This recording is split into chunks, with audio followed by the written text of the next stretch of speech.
Welcome to the Depth Dive. Today, we're taking a look at something pretty relevant for education folks. How digital games might actually be a powerful way to help high schoolers get a grip on vocabulary. Yeah, vocabulary is so fundamental, isn't it? But let's face it, learning it can feel like a real chore sometimes. Totally. Especially if English isn't your first language. Finding ways to make words stick meaningfully, that's always a challenge. Absolutely. And the research we're looking at today gives us a really interesting angle. Okay. It's a study focusing on high school teachers, specifically in Selangor, Malaysia. What are they actually seeing when they use digital game-based vocabulary learning? DGVCL, they call it. Right. So the goal here is really to unpack their experiences. What potential are these teachers observing right there in the classroom? You know, what actually happens? Exactly. What are the on-the-ground results? So before we dive into the study itself, let's just quickly set the scene. Vocabulary is critical. We know that. But the old ways, word lists, memorizing definitions, they can sometimes fall a bit flat for students now. Oh, definitely. It can lead to boredom pretty quickly, and, motivation just tanks. It's a known issue, right? Teachers are always looking for better ways. It really is a recognized challenge, yeah. Students need more dynamic methods, especially now, with everything competing for their attention. So new approaches aren't just like a bonus anymore. They're becoming kind of essential. Okay, so we've got this vocabulary challenge. It's tough, maybe boring sometimes with traditional stuff. Right. And you mentioned the digital age. So this is where the digital games idea slots in. Precisely. Digital game-based learning, DGBL, it's not just about, playing any old game. It's about using game mechanics, the engaging parts of games, as a learning tool. Right. And research already shows that good educational games can really shift student attitudes, boost motivation. How so? Well, they blend text, images, sound, video. It's just a richer experience than, say, a plain worksheet. And the source mentions something about motivation, like clear goals and feeling like you're in control. That's motivating. Yeah, that's a key aspect, especially for adults, but you see with students too. That feeling of progressing, making choices in the game. Having some agency. Exactly. Agency. Games tap into that drive to improve, to achieve something. Okay, so this specific study we're diving into, it's interesting because it's not like big data on test scores. No, it's qualitative. It's about the why and the how from the teacher's perspective. Got it. It's based on interviews with 3 high school teachers in Selangor, Malaysia. The researchers really wanted their take on it. What potential did they see happening? And from those interviews, they pulled out 5 main potentials, things the teachers consistently observed. That's right. 5 practical benefits they saw. Okay, what's the first one? The first big thing they noticed was how DGVCL offers chances for extra practice. Okay, so it's not replacing the main lesson necessarily, more like adding to it? Exactly that. Teachers mentioned using tools like quizzes, word wall, often for homework or just extra bits. One teacher actually said it was very useful for teaching vocab, calling it extra exercises. That makes a lot of sense. You can't just learn a word once. Right. You need that repeated exposure, practice.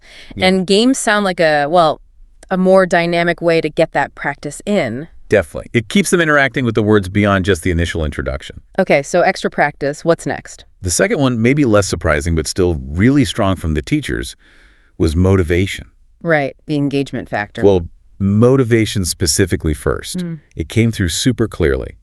Teachers said they were actively picking these tools in order to rouse my students' interest and motivation. So they're seeing it work directly. It's not just theory. Exactly. They're using it because it motivates. And like you said, this fits with lots of other research. Yeah, the paper mentions that. Prior studies consistently find games boost motivation. Hearing teachers say it based on their own classes just, underlines how powerful it can be. It shifts vocabulary from being a chore to something they might actually want to do.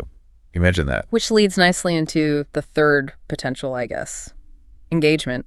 Yes, exactly. Motivation fuels engagement. This is where you see the classroom dynamic change. How so? Teachers literally said students seem to enjoy the lesson compared to traditional method. Enjoying a vocab lesson, that's pretty significant. Isn't it? One teacher even said students constantly requested the same lesson over and over. Wow. Okay, that's definitely not the usual reaction to vocabulary lists. Not at all.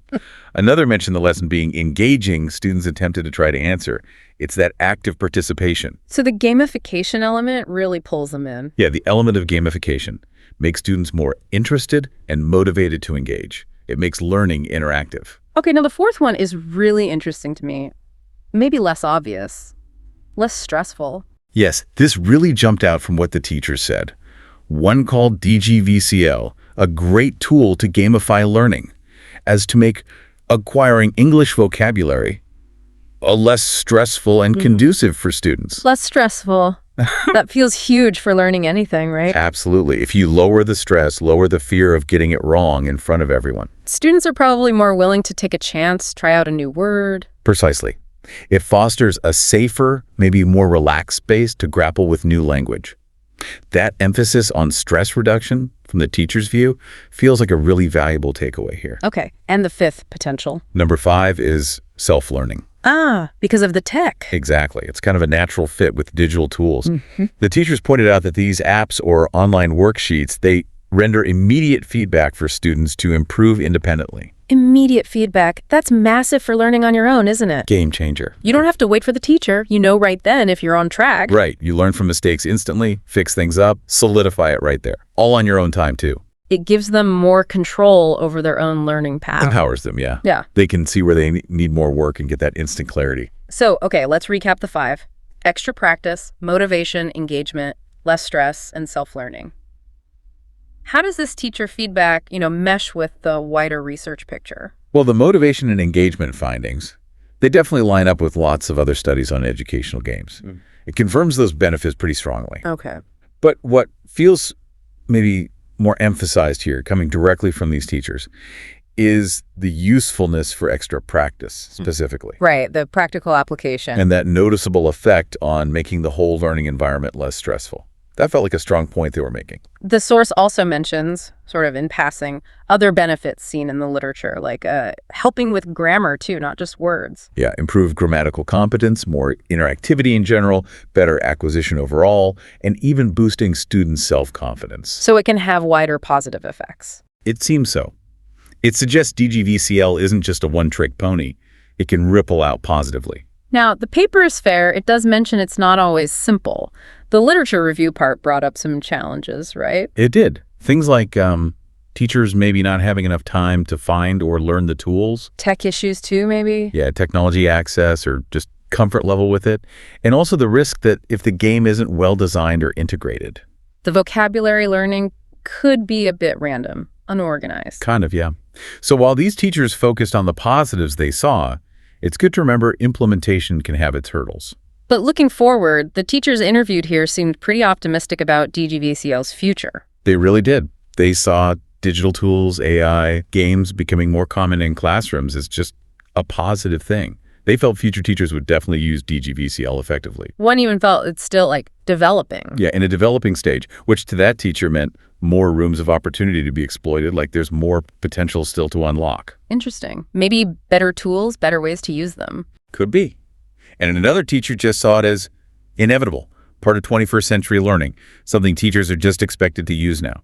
So the overall vibe is, this is where things are heading. Pretty much, yeah. Okay, so wrapping this specific study up, its main contribution is really amplifying that teacher voice, wouldn't you say? I think so, yes. It gives us that practical on-the-ground validation.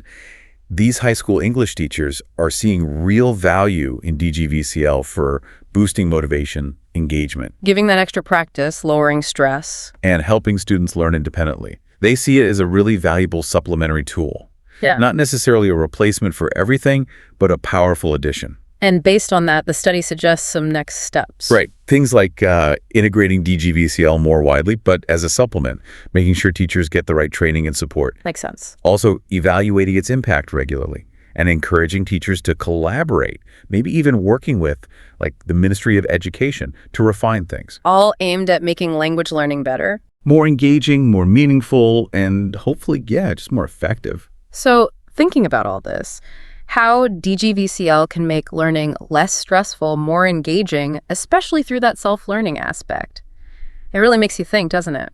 If these things work so well for vocabulary, which can be pretty dry, how could we maybe use these same ideas, engagement, feedback, less stress, to tackle other challenging subjects? That's a fascinating question. Yeah, what does this focus on engagement and student agency tell us about how the roles of, the teacher and the student might be changing, how they might evolve in the future? Something to chew on.